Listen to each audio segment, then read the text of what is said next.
प्रधानमंत्री के गलत नीतियों के कारण आज 25 करोड़ नौजवान जो हैं ओवर एज हो गए। जो युवा ओवर एज हुए हैं वो बेरोजगार हो चुके हैं, बहाली नहीं निकल रही है, कुछ नहीं हो रहा है, नौकरी नहीं मिल रही है, तो ओवर एज हो गए 25 करोड़। अग्निवीर योजना भी जो इन्होंने बनाया है, यानी 22 साल में रिटायर्ड, तो उसके बाद नौजवान क्या करेगा?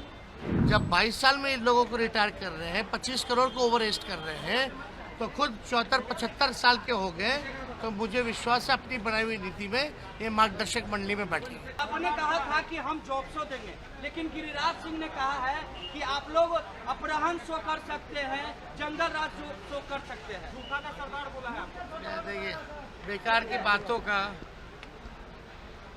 बिना तर्क की बातों का हमारे पास समय नहीं है कि फालतू के डिस्कशन में हम भाग लें, है ना?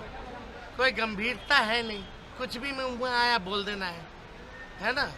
इसी तरह का आरोप है, बेकार का है, इस पे कोई टिप्पा टिप्पणी हमको नहीं करनी। लेकिन आप लोग को बता दें कि प्रधानमंत्री के गलत नीतियों के कारण आज 25 करोड़ नौजवान जो हैं ओवर एज हो गए। यानी जो युवा ओवर एज हुए हैं वो बेरोजगार हो चुके हैं, बहाली नहीं निकल रही है, कुछ नहीं हो रहा है, नौकरी नहीं मिल रही है, तो ओवर एज हो गए 25 करोड़ युवा बेरोजगार। यानी 25 करोड़ जो ओवर एज हुए हैं उनके भविष्य के साथ खिलवाड़ किया गया।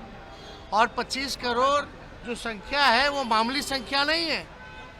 और प्रधानमंत्री जी ने खुद नीति बनाई थी कि 75 साल के बाद जो है मार्गदर्शक मंडली में लोग जाएंगे, तो हमको विश्वास है कि अपने बनाए हुए नीति में प्रधानमंत्री मार्गदर्शक मंडली में जाए, है ना?